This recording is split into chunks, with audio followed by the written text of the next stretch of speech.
if I told you that the greatest act of social justice wasn't a law, a policy, or even a movement, but a book?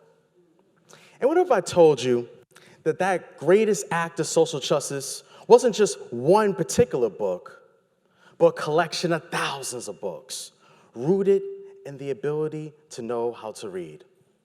I'm talking about being able to read and make meaning of the words that's coming off the page and be able to apply the lessons from the text and apply it to life application. Or to be inspired to create a new invention that will help to make the world a better place. Or simply just having laughter and joy with a friend as you share a book together and smile and laughing at all the pages that are on the text. Or to be moved to write that legislation, that policy, that law that leads to social justice. All of this and more is collected when a child knows how to read. Now, thank you. Now, I'm an elementary school teacher, and I'm called to do the greatest service of them all, to empower, to inspire, and to motivate our children. To be able to use literacy as a liberating tool towards that social justice. You know, in the classroom, we have debates where we will read a text together and we'll study a character, and in that character, they'll make decisions, and then kids will debate for or against a particular decision that they make, and they use text evidence to support their analysis. You know, in my class, we also have an opportunity to write to administration about some of the concerns that we have, like increase in recess time. Because when we increase recess time, not only do kids get to play longer, but they're actually more attentive in the classroom and can be engaged longer in the academic learning that's going on in the classroom. In other words, I'm planting a seed, multiple seeds, and watering those seeds every day with our students so that they have the greatest gift of them all, the ability to know how to read. And you know, that beautiful gift, you know, it didn't just start when I became a teacher. It actually started when I was 2, 3 years old at my grandmother's house. You know, if I can go back in time, I just remember vividly my grandmother producing that foundation for me to have the liberating tool that I'm talking about today as a reader and as in literacy, to be who I am today as a teacher and ambassador for public education. At 2 years old, Grandma, every day, every week, she would take my little hand. I was about 2, 3 at the time. She'd take my little hand, and she'll tell me that we're going to go to the library today. And we will leave out that house right here in Roxbury, right on Eustis Street. We will leave out our apartment, and we'll take that walk down a couple of blocks. We'll make our stop at Dudley Station. And I remember stopping at Dudley Station as a boy. I would see the OGs walking past, hustling through from one part of the station to the other. I would see and notice bus making that hard turn onto Dudley Station, followed by making that immediate left turn to drop off everyone at Dudley and pick up the people to go to Ruggles. And I remember that smell of Cho's sub shop and Mario's and Chinese food and all the foods that was in the area at the time, and just being blessed with that smell of good, rich and food. And then we would take that walk, you know, we'll take a walk up through the intersection, past Dudley Station, going past Dudley Street, over onto Warren Street. And then there it was, this big building, this huge building that I could see to this day, the Dudley Public Library. I'll never forget it. Every time that we got to that door and Grandma was about to pull the door open, she'll look down at me as I will look up at her. And she'll say to me, "All right, Shawnee, it's time to read." And I get that little bounce in my steps, getting ready to engage in reading. And then she'll pull that door open. And I'll tell you, you know, I don't know if you've been to the library recently, but when you pull that door open, there's this rush of like air that just smacks you right in the face, that just hits the soul and the spirit, that just touches you every time that you walk in. And we would take about 5 steps.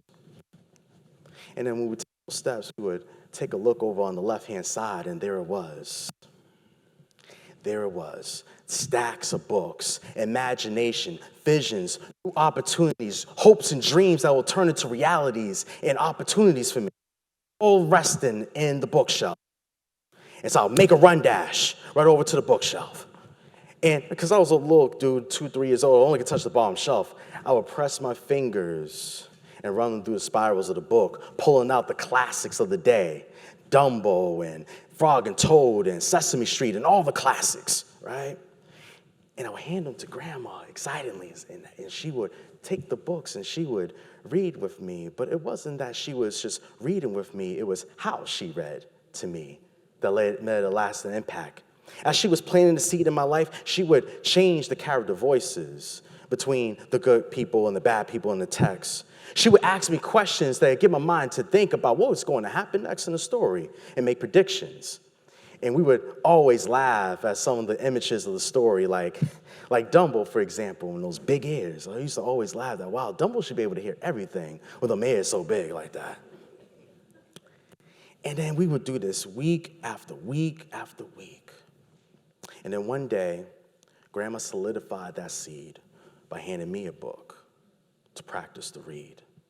And she would water that seed with me each day as I practice and practice and practice until I became a lifelong reader, an engaged liberator of reading and literacy. Now, Grandma didn't just make me a lifelong reader and a liberator of literacy when I learned how to read. It was actually multiple steps beforehand. It was the moment that she took my little hand and walked me out of that apartment on Eustis Street and walked me down to the Dudley Library where I was able to see opportunities and imagine new things and unlock the brain to be able to visualize new opportunities for me to see the world in a different light. And now as a teacher and an ambassador of public education, that same level of joy is what I try to press down onto the students so that they can also have that great tool of literacy and liberation in their own lives. Yet I have a concern, and I don't know if you have the same concern, but I have a concern that I've noticed here today. Children are just not reading like they used to.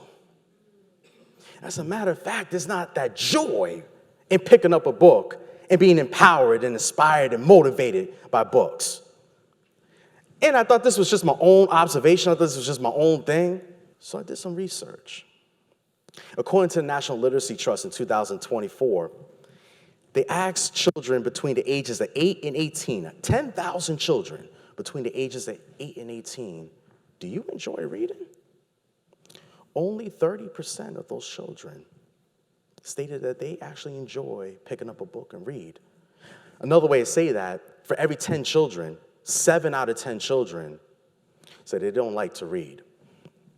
But I also did some more research, and I found that that same population between age 8 and 18, there's a great concern with them as well, that they are reading 20% less today in the post-pandemic era than they were before COVID-19.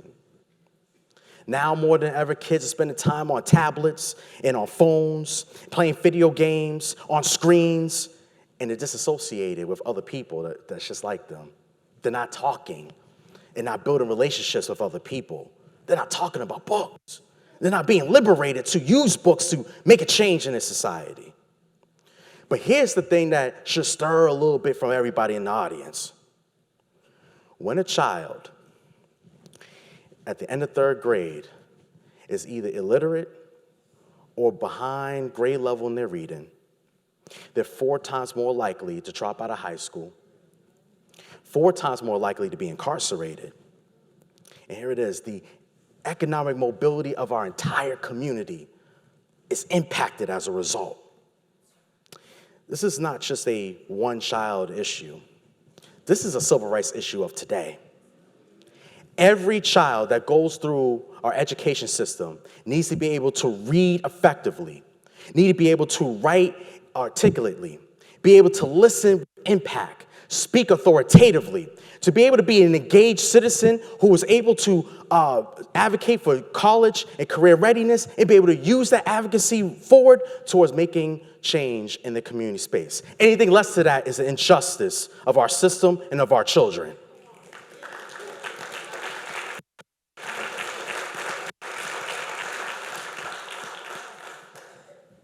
there's still hope. There's still hope. And the great hope is with all of us here today. Because we have the great ability to be a seed planter today. Today, we can seed plant.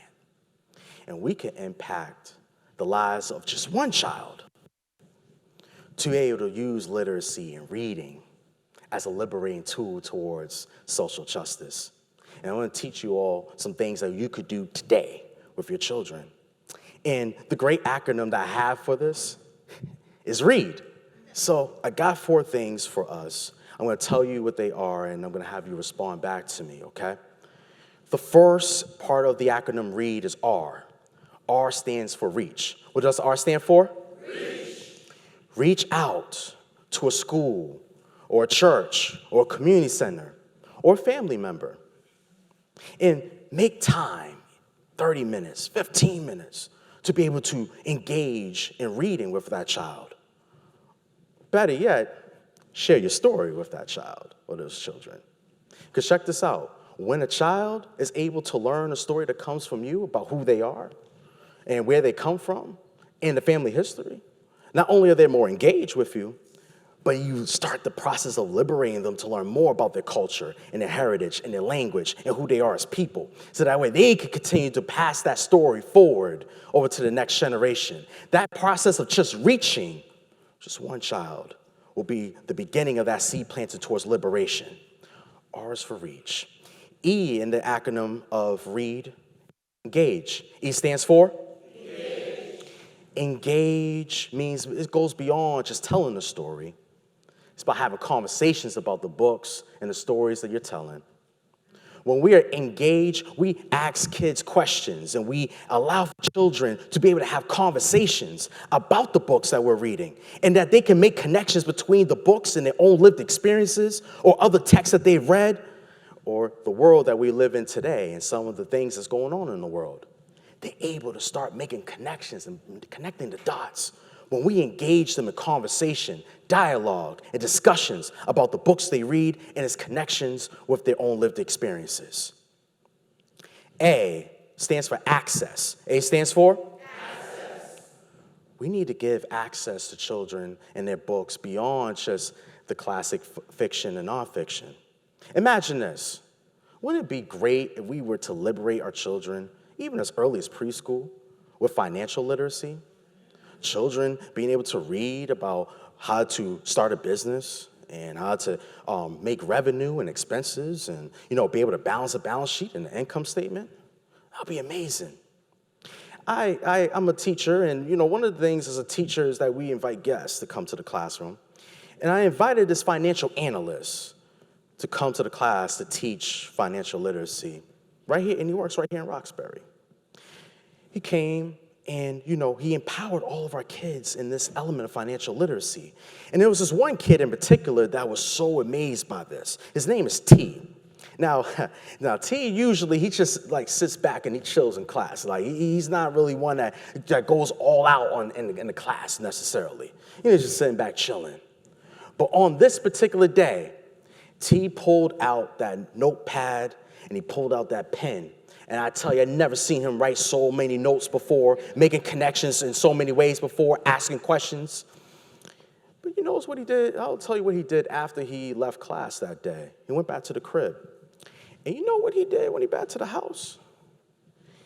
He talked to his mom and his dad about how to use their money to start their own business. And how they could use their money to invest in the stock market, to buy stocks and bonds. But not only that, T vowed that he will continue to teach Black and brown children how to use financial literacy in their own lives as a liberating tool towards social justice. When we give children access to new content and new ways of thinking, they're inspired and motivated to make those connections with society. D stands for develop. D stands for? Develop. The last acronym in READ. Develop. We need to develop routines where reading is joyful, where reading is a joy to the heart, where kids want to read, not as a punitive thing, as a joy thing. having space in your home to be able to just sit back, relax without the television and just read for 30 minutes. Or if you're a classroom teacher, having a cozy corner in a library that you can have kids sit down and read and make connections with books and with other people and talk about books. So I only have a couple minutes left and I gotta go. But before I bounce, you have now received 4 ways in which you can today begin that process of seed planting for a child. But before I go, I want you to take a moment to imagine a child in your mind for just a moment. This could be a son or a daughter. This could be, your students in your classroom. Maybe it's the child at church. Or maybe it's the kid that you see walking on the block and, you don't know them, but you see them all the time. Think about them for a moment. I have this question for you on the way out. How are you going to plant the seed today to ensure that that child that you're envisioning have the tools of literacy to be empowered, inspired, and motivated to make change in our society today? How are you going to do that? Because just like how grandma planted a seed in me and brought me to the library every day to practice reading, and it's just like how I'm planting seeds and watering those seeds every day with my students so that they can have literacy as a way to be able to be constructive consumers and be able to be informed citizens and civic-minded in the world today. You also have a gift of being able to empower, inspire, and motivate young children to be able to use reading as a liberating tool and as joy to engage every day. Thank you.